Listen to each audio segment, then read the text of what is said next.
Hello, everyone out there. It is Joe and Darren over at Urban Hillside Real Estate with your hot topic of the week.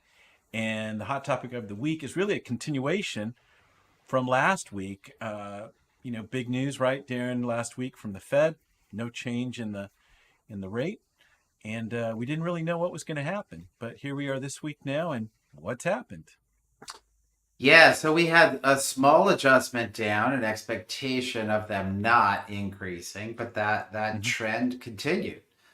We've come down more than a half a point Hmm. over the last week, maybe week and a half, and it's relevant. It's gone from low eights to down to 7.5 as a national average on a 30-year fixed rate. Yeah. It's great. I think it's going to create a little bit of stimulus in the market again heading into the holiday Yeah. season. Yeah. Um, and we just did the calculation. It's sort of mid threes, like 325, $330 difference in interest per month, Yeah. and your That's monthly sizable. payment. Yeah, Yeah. that's substantial. All right. Well, So, look, we're gonna take a look at a CNBC article that just kind of encapsulates all this, and we'll make some more comments. So let me just share a screen here. Uh, okay. So title here is "Mortgage Rates Plunge." Plunge. I can't even talk. Mortgage rates plunge, and demand finally inches back. So key points: the average contract interest rate for 30-year fixed rate mortgages with conforming loan balances here, 726,200 or less, decreased last week to 7.61% from 7.86%. Applications to refinance a home loan increased 2% for the week and were 7% lower than the same week 1 year ago. All right. Mortgage rates saw the biggest 1 week drop in over a year last week, causing the first increase in mortgage demand in a month. Total mortgage application volume rose 2.5% last week compared with the previous week, according to the Mortgage Bankers Association seasonally adjusted index.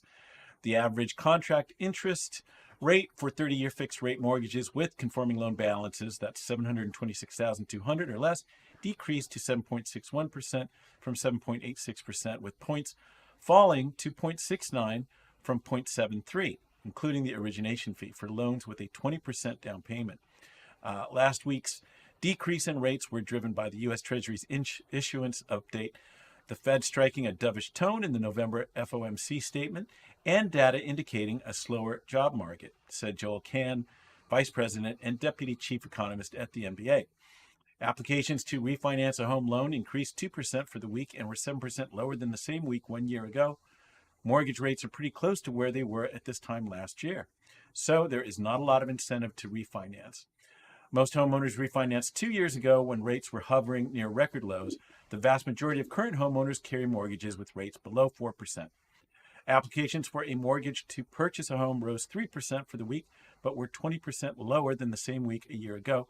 The decline in interest rates is still not enough to offset sky-high home prices, which are still rising due to the very low supply of houses for sale. Mortgage rates started the week slightly higher, but this week holds fewer economic events or reports that would influence rates. Last week's combination of the Federal Reserve keeping interest rates unchanged and a lower than expected monthly employment report was the perfect storm for the dramatic move lower in rates. Well, there you go. So, not the end all be all, but some positive, better news, right? We're not fully recovered here by any means.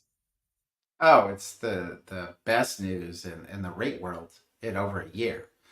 Yeah.